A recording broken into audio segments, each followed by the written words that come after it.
Praise the lord. July 12వ తేదీ 2025. ఈరోజు దేవుని వాగ్దానము. నా మాటలు వాటి కాలమందు నెరవేరును. లూకాసు వార్త 1వ అధ్యాయం 20వ వచనం. ఈ వాక్యం ద్వారా మనం తెలుసుకోవాల్సిన విషయం ఏంటంటే, ఈ మాటలు ఎవరు పలుకుతున్నారో తెలుసా? దేవుని దూత జకరయ్యతో మాట్లాడుతున్న మాటలివి.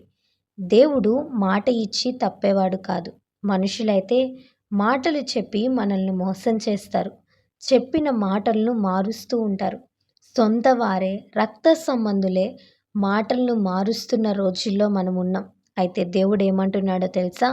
నా మాటలను వాటి కాలమందు నెరవేరుస్తానని ఈ ఉదయకాల సమయంలో వాగ్దానం చేస్తున్నారు. అప్పటి వరకు మనం ఓపిక కలిగి జీవించాలి. దావీదు కూడా ఒక మాట అంటారు. అదేంటంటే, నేను యెహోవా కొరకు సహనంతో కనిపెట్టుకున్నాను, ఆయన నా మొర విన్నాడని దావీదు చెప్తున్నాడు. మనకు సహనం కావాలి, ఓర్పు కావాలి. దేవుడు మనకు ఎన్నో వాగ్దానాలు ఇచ్చారు కదా, ఆ వాగ్దానాలని నమ్ము. ఒకవేళ నీ కంటి ముందున్న పరిస్థితులు బాగలేవేమో, దేవునికి ప్రార్థిస్తున్నా, భయభక్తులు కలిగి జీవిస్తున్నా, దేవుని సన్నిధిలో భయభక్తులు కలిగి నీవు బ్రతుకుతున్నప్పటికీ దేవుని కార్యాలు నీ జీవితంలో జరగనట్టుగా నీకు కనిపిస్తున్నాయేమో. నీ మనసులో కృంగిపోకు. దేవుని సమయం వచ్చినప్పుడు ఖచ్చితంగా తన కార్యాన్ని జరిగించే దేవుడై ఉన్నాడు. ఎదురు చూడటమే మన పని. దేవుని కొరకు ఎదురు చూచువారు నూతన బలము పొందుతారని దేవుని వాక్యం సెలవిస్తుంది కదా. ఈ మాటలు చెప్పినప్పుడు జకరయ్య కూడా కొంచెం సందేహపడ్డాడు.